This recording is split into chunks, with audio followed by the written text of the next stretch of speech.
नमस्कार, आप देख रहे हैं इंडिया सुपरफास्ट और मैं हूं आपके साथ आरुषि राय।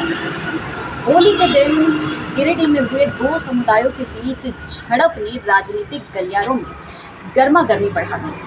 बता दें कि विवाद के बाद से ही पक्ष और विपक्ष की ओर से बयानबाजी का दौर भी शुरू है और थमने का नाम नहीं ले रहा। कभी पक्ष विपक्ष पर इल्जाम लगा रहा है तो कभी विपक्ष सरकार पर इल्जाम लगा रही है। बता दें कि आज झारखंड विधानसभा बजट सत्र के 12वें दिन भी कई सारे विधायकों ने गिरिडीह में हुए विवाद को लेकर अपनी अपनी प्रतिक्रिया दी है। सबसे पहले तो आप एक एक करके सभी विधायकों की ओर से दी गई प्रतिक्रिया को सुनिए। बगल में बड़ा चौड़ा सड़क है, कितना 6 फीट का सड़क होगा एक, और एक जगह 40 फीट का सड़क है। तो प्रशासन ने रोक दिया कि भाई आप है जो बगल में ही बड़ा रोड है वहां से ले जाइए, आपके पास बहुत बड़ा हुजूम है, भीड़ है। तो वहां एक साजिश के तहत बीजेपी का नेता कोई साहू है, मैं बताना चाहता हूँ, उसने कहा कि नहीं हम इधर से ही जाएंगे। और मैं बार बार कहना चाहता हूँ, राज्य की तमाम जनता जान रही है कि हमारी सरकार, हमारी हेमंत सोरेन जी की सरकार, महागठबंधन की सरकार, सबकी रक्षा करने के लिए हम लोग बने हैं। लेकिन जानबूझ के ये लोग गया, और पवित्र माह रमजान चल रहा है, बताइए आप। और जो आरोप लगा दे रहा है ये लोग कि बोतल फेंक दिया, बम फेंक दिया, ये कर दिया, वो कर दिया, बिल्कुल निराधार है ये सारी बातें। रमजान के महीने में अफ्तारी करके लोग नमाज पढ़ने जाता है, कोई गलत काम नहीं कर रहा था वहां पर। इन लोगों ने चालू किया, इनके लड़के लोगों ने चालू करवा दिया, जो बीजेपी के लोग थे, जिनका मन था दंगा करवाना का। और ये बाबूलाल जी, आपका एरिया संभालिए आप अपनी विधानसभा को। वहां पे आपके जो साथी हैं, क्या नाम, छत्तीसगढ़ से आ गए हैं, वो घुस रहे हैं, वो अधिकारी मना कीजिए। आप कैसे हड़का दिएगा अधिकारी को? जो मन सो अनाप शनाप आप बोल रहे हैं। आप सनातन धर्म का, आप हिंदू का ठेका थोड़ी लिए हैं। हिंदू हमारा है, हमारा हिंदू, मैं उनकी रक्षा करूंगा, हमारी सरकार रक्षा करेगी। आप उसका रहे हैं वहां पर, अनाप शनाप आप बोल दे रहे हैं, लग रहा है अरे भाई क्या कहते हैं, लकड़ी टूट गया ऐठन नहीं गया। बाबूलाल जी, रघुवर दास जी, आपका समय समाप्त हो गया, जनता ने रिजेक्ट कर दिया आपको। झारखंड का माहौल मत खराब कीजिए, यहाँ का माहौल हम लोग खराब नहीं होने देंगे। मुझे काफी दुख है, मुझे काफी अफसोस है कि रमजान जैसे पवित्र महीना में आप आरोप लगा दिए। और पुलिस भी, मैं कहना चाहता हूँ, जो एफआईआर में देखा है, मैं मुख्यमंत्री से बात करूंगा, जो भाजपा के नेता ने कहा वही एफआईआर में आपने लिख दिया। ऐसा नहीं होना चाहिए। दोनों धर्म हमारा है, दो भाई हमारे हैं, दो भाई लड़ते हैं, तो मेरी जवाबदेही बनती है कि मैं वहां जाऊं और वहां मामला शांत कराऊं। और ये भी मैं कहना चाहता हूं, जो दोषी है, जो जिसने इस घटना को अंजाम दिया है, उस पर कार्रवाई हो। मंत्री जी, भाईचारगी को मैं नहीं बिगड़ने दूंगा। मैं बार बार बोल रहा हूँ, और मैं वैसे लोगों को कहना चाहता हूँ, वैसे नेताओं को कहना चाहता हूँ कि अब झारखंड में आपको दाल नहीं गलेगा। आप चाह रहे हैं कि भाईचारगी में लड़ा दें, ऐसा नहीं होगा। तमाम हमारे हिंदू वर्ग, अभी मैं आ रहा था, बाई रोड ही आ रहा था मैं, सारे हिंदू वर्ग हमसे मिले और हमसे ये बात कहे कि सर गलती किया है लड़के लोग, तो उसको माफ कर दीजिए। हमने ठीक है, आपस में मिल लीजिए आप लोग, लेकिन किसी पार्टी को मत आने दीजिए। मंत्री जी, महाराष्ट्र के नागपुर में औरंगजेब का मकबरा हटाने को लेकर भी वहाँ पर वायलेंस हुआ है, कई लोग, बहुत लोग घायल हैं, प्रोहिबिटरी ऑर्डर्स लगे हुए हैं, क्या कहेंगे इस पर? अरे अभी तो हम गिरिडीह की बात कीजिए ना, कहाँ आप तो ग्लोबल आदमी है, ग्लोबल नेता, ग्लोबल आप उसको झारखंड में बांध के क्यों रखते हैं? क्या कहेंगे आप? संजय कल्याण देखिए घटना तो निंदनीय है, उसमें मैं लगा हुआ हूँ। ऐसा नहीं कि उसी दिन से हमको, जब तो परसों गया है, जब सब कुछ हो गया, जब वहाँ दोनों समुदाय के लोग बैठ गए कंप्रोमाइज करने के लिए, तब सब सोचा रहे ये तो सब सलटा जाएगा, तब जाके वहाँ कूदा है। वहाँ तो हो गया है, तब ये जाके जहर उगला।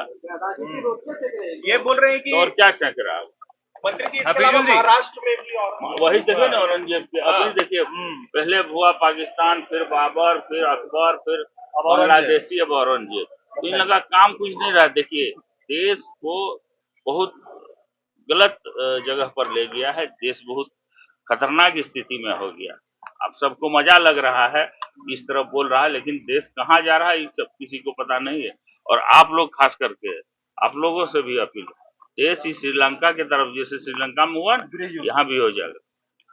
ठीक, यहाँ इस तरह कर रहा है ये रघुवर जी बोल रहे हैं कि सद्भावना औरंगजेब का का मकबरा हटाना हिंदू समाज इतना लेकर इम्पोर्टेंट रखा है। नहीं कि देखिए इतना वो क्या बोल रहे बड़ा हैं, वो बात है। जिस तरह है वो उस तरह बोलते हैं, जिसका जिस तरह मानसिकता रहता है, जिस तरह परिवेश रहता है उसी तरह बोलते हैं। हम लोग क्या कर रहे हैं वो देखिए कि वहाँ हम लोग सरकार तुरंत एक्शन में आई, वहाँ एसपी 24 घंटा रहे, जिस घटना हुआ घटना के बाद 24 घंटा तक एसपी वहाँ रहे और सारा चीज मेंटेन ये किए और वहाँ दोनों पार्टी के लोग, दोनों समुदाय के लोग मिल करके वहाँ सारा ये कंप्रोमाइज का बात चल रहा था, तब तक जाके ये सब जारी हो गया। इसके बाद भी वहाँ होगा, कंप्रोमाइज हो जाएगा, कोई दिक्कत नहीं।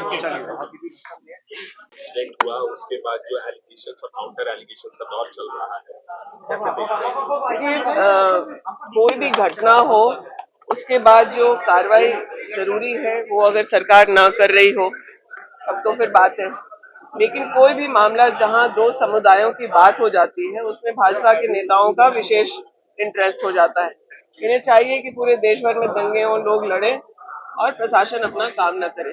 तो इस तरह की बात जो पूर्व मुख्यमंत्री लोग जाके करने का प्रयास कर रहे हैं वो कहीं ना कहीं राज्य के सौहार्द को बिगाड़ने का काम है। इस तरह का नहीं होना चाहिए और जो भी समुदाय जहां से भी गलती हुई, जिस भी व्यक्ति की गलती होगी, सरकार उस पर सख्त से सख्त कार्रवाई करे। मैम, तेलंगाना में 42% रिजर्वेशन आपकी सरकार ने किया है, कांग्रेस पार्टी की सरकार हाँ, ये बहुत ही वेलकम करने वाला स्टेप है। हमारे नेता आदरणीय श्री राहुल गांधी जी लगातार इस बात की वो कह रहे हैं सभी मंचों से कि जिसकी जितनी आबादी उसके हिसाब से उसको रिप्रेजेंटेशन मिलना चाहिए। तो सामाजिक जो संरचना है उसके आधार पर लोगों को शिक्षा में, नौकरियों में और तमाम तरह के जो आरक्षण मिलने चाहिए, मुझे लगता है कि कांग्रेस बहुत मुखर इस बात को लेकर के रही है और हमारी जहां सरकार है हम लोग उस बात को कर रहे हैं। यहाँ भी कैबिनेट से जातिगत जनगणना करने की बात हुई है, आने वाले समय में झारखंड में भी करेंगे।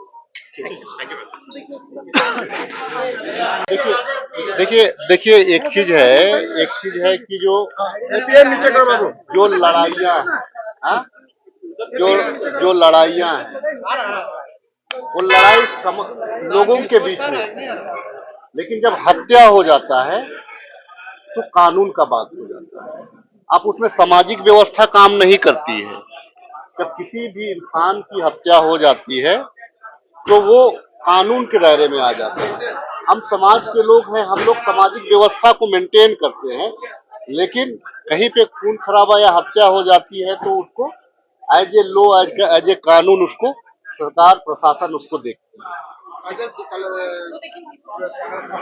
अमृतिया जो भी सही में दोषी है, जिनकी वजह से ये घटना घटी, सरकार को कुछ नहीं करना है। लेकिन ये बीजेपी के चार पूर्व सीएम सड़क पर हैं, संकेत क्या है बीजेपी की तरफ से? नहीं, 4 सीएम सड़क पर हैं, हम लोग भी सीएम पूर्व सीएम लोग के साथी हैं। आखिर लॉ एंड ऑर्डर जब नहीं रहेगा तो इस विधानसभा का क्या ऑर्डर?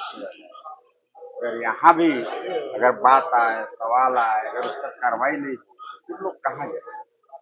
लेकिन ये तो आरोप सीधा लगा है कि बीजेपी दंगा कराना चाहती थी, प्रशासन ने रोक लगाया। तो आरोप लगा है, अगर जांच करके आरोप लगा रहे हैं तो फिर दंडित करे बीजेपी के कौन लोग उसमें शामिल हैं। अगर इतना ही कंफर्म है कि बीजेपी के लोगों ने ये दंगा करवाया तो कौन कौन लोग संलिप्त हैं, इस पर कार्रवाई करावे सरकार, कौन रोक रहा है? हिंदुओं के त्योहार को टारगेट किया जा रहा है क्या? हाँ, इस पर हम कह सकते हैं हिंदू के त्योहार को निश्चित तौर पर टारगेट किया जा रहा है। हम भी उसका मुकदमा झेल रहे हैं। गढ़वा में भी दुर्गा पूजा मूर्ति के विसर्जन को लेकर के मेन सड़क पर माइनॉरिटी समाज, अल्पसंख्यक समाज के लोगों ने रोक दिया। एसपी डीसी गए, उन्हीं के पक्ष में हो गए और अल्टीमेटली मूर्ति पार नहीं ही हुआ। हम लोग वहाँ गए, हम लोग को दंगा भड़काने का मैं मुजरिम हूँ, मैं बेल पर हूँ। तो जैसा कि आपने सुना, गिरिडीह में हुए विवाद को लेकर झारखंड विधानसभा बजट सत्र के 12वें दिन विधायकों की ओर से बयानबाजी का दौर जारी है, जहां विपक्ष सरकार पर इल्जाम लगा रही है कि हिंदू अपना त्यौहार भी सुकून से नहीं मना सकते अपने ही देश में, तो वहीं सत्ता पक्ष के लोग भी विपक्ष पर इल्जाम लगा रहे हैं कि शांत कराने के बाद भाजपा बीच में कूदी और मामले को और ज़्यादा भड़काया। सत्ता पक्ष के विधायकों का कहना है कि बीजेपी के लोग मामले को शांत कराने के बाद गिरिडीह पहुंचे और दोनों समुदायों के बीच झड़प को और ज़्यादा बढ़ाया। हालांकि सरकार मामले को शांत करने की कोशिश कर रही है, प्रशासन भी अपना काम कर रही है और दोषियों के ऊपर कार्रवाई भी जारी है। बहरहाल बयानबाजी का ये दौर जारी रहेगा और ऐसी ही तमाम खबरों के लिए बने रहिएगा इंडिया सुपरफास्ट के साथ। नमस्कार।